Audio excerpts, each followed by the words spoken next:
CS 101.1 FM and AM 1160. You can join us on Facebook Live. Indiana County Commissioner Sherene Hess joins us, and you may be having a cohort stopping by during the course of the interview. Good morning. Good morning, Todd. How are you? Wonderful. And you? I'm fine, thanks. Wow, that's terrific. All right. So, internet access. I've been playing this up all morning, particularly in rural areas and Indiana County's role in all of this, because we are a rural county. Correct. You and others want to address it. Yes, there is a panel planned for Monday, June 4th, and it's this is actually a program. It's a public program, open to anybody who's interested, but it's the Federation of Democratic Women who's sponsoring it. And I'm playing a small role in the panel of just moderating it, but it is a huge issue for rural areas, as you might imagine. But the details on this panel, it's Monday at the Park Inn on Wayne Avenue from 7 o'clock to 8:30. And there's a little social networking kind of a session before that at 6:30. But again, all are welcome. So Monday from 7 to 8:30 p.m. And we have some really good speakers, some panelists. Tom Berezniak, who is the Client Relationship Manager for the Penn State Extension. He's going to be there to talk about the advances in agriculture and what that means in terms of the intersection with broadband availability in rural areas. And we have Susan Bozer, who's a professor of sociology at IUP, and she is going to be speaking about rural economies and how they are disadvantaged by the lack of broadband access. And we're also going to have Chad Carrick, who's the president and CEO of REA Energy, which is Rural Electric Association.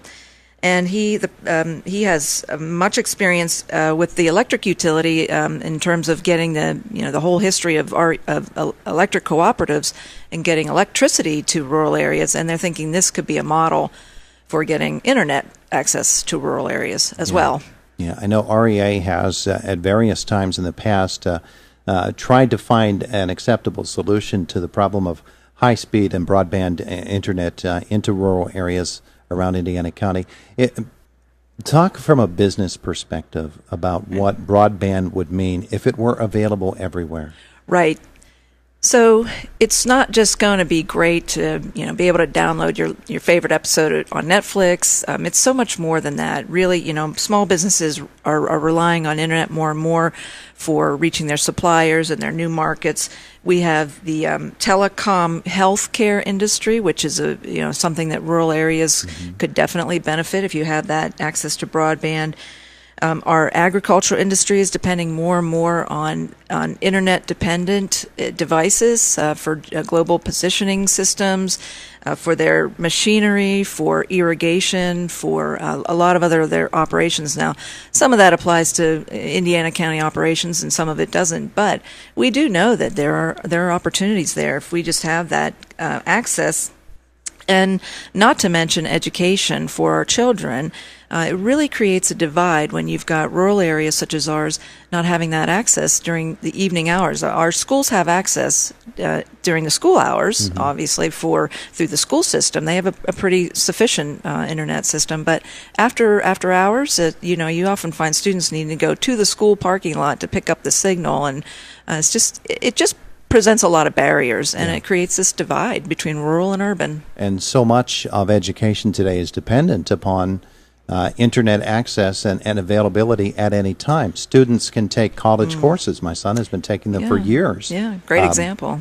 How do you do that when you're relying upon dial-up or satellite internet because that's the only thing you have available to you? Yes, it's true, and it's not for lack of trying. It's hugely expensive, and there's been millions and millions of dollars that have been dedicated to this.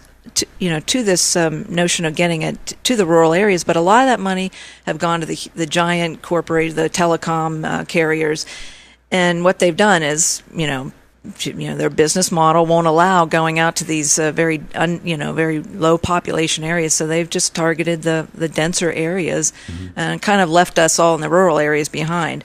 So there are efforts out there, and the Federal Communications Commission is working on it. And President Trump did sign an executive order to commit to this notion of rural broadband, but no resources yet. And I mean, at all levels of government, we're trying to do that, but we think that we're going to hear about more on Monday at the panel about the kinds of models that are available with these, to try to overcome these barriers. Well, let's talk a little bit about what will be happening at the event on Monday. You're going to have all of these folks come. I'm assuming you'll be open to input from those attending as well. Oh, yes. I think as any good panel does allow for that interchange between audience and panelists. So, yeah, we are inviting anybody. We've no means at no means are we saying that we've got all the answers here, but this is this is another leg in the discussion of things. And Indiana County and our emergency management operations have definitely done a lot of work to get our emergency management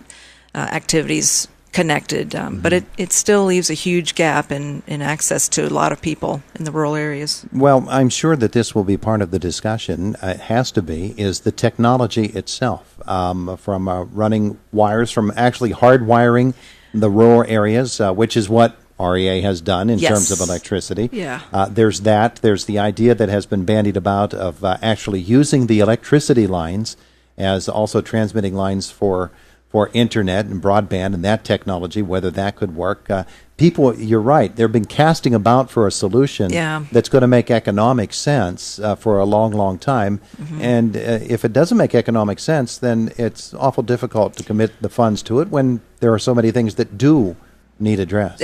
That's true. It is. There's competing priorities, but we think that broadband is should be thought of, and many people think that it should be thought of as infrastructure, as critical infrastructure, just like roads and bridges and other kinds of communications. So we think that we believe that if this is an important component of economic development, and how do you make an area attractive for people to want to live and work, if you don't have that kind of access, it's pretty important. And broadband does include, as you say, a number of things. There's cable, fiber, there's wireless networks, there's satellite. There are a number of things that fall under the definition of broadband. So, we just we're Congress is trying, but a lot of communities are saying we can't wait anymore. We're going to try some things. We're just going to think outside the box, and it is happening in some areas.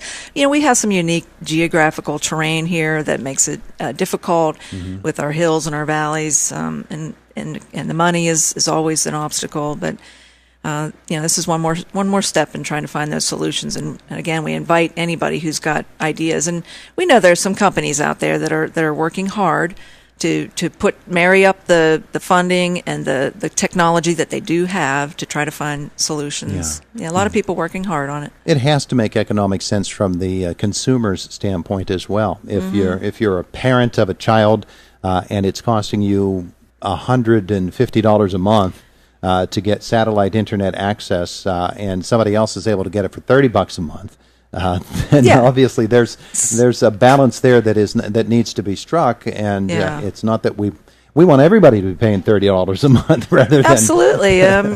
We want some equity in that system, because every dollar that comes out of a family's pocket to pay for internet access, it means $1 that they're not going to be able to spend on something else in the local economy. So there are a lot of impacts in that regard. The event that's coming up on Monday, and again, it's at the Park Inn, correct? Correct. Give us those details again.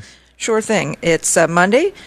It's at 7 o'clock to 8:30 is the actual panel time. And there's a little networking hour beforehand. And again, our panelists are Tom Berezniak from Penn State Extension, and he's going to talk about how agriculture and internet intersects. We're having Susan Bozer, who's a IUP professor of sociology, to talk about economies in the rural areas, and Chad Carrick, who's the president of Rural Electric Association, to talk about what kinds of advances the rural utilities have made and how that might apply to broadband in our area. Here's an interesting example. I was talking to a farmer the other day in northern Indiana County. Tractor broke down out in the field. It was the corn planter. No, in this case, it wasn't the corn planter. It was the round bale hay maker. Yeah. Okay, so you're making round bales of hay, and your computer is informing you on how to proceed. When is the bale finished, and we can start the wrapping thing. All that's done by computer. Computer fouls up. Yeah. That's something that if you have wireless internet access or some other sort of internet access, can be fixed from afar rather than having to call a technician to actually come in and work on the computer in the field, which is what had to happen in this case. Yeah, absolutely. I mean, there's that, and there's many great examples of why, if you don't have it, it really creates a gap economically, educationally, and just quality of life. Yeah, I mean, it doesn't seem important sometimes on the surface, but when you think about all those underlying things and what undergirds an economy, a local rural economy, there's a huge divide, and so we believe that we need some of those dollars to be coming in here, and hopefully they will. And if not, we're going to keep forging ahead and trying to find solutions to problems, well, like we do. This is a good step to take. It Sherene, is. thank you for coming in this morning. Anybody can come, no pre-registration requirements, correct? Absolutely not. Yep, park in 7:00 Monday. Very good. See you there. Thank you. Thank you. It is Indiana in the Morning, presented by First Commonwealth Bank, WCCS 101.1 FM, AM 11.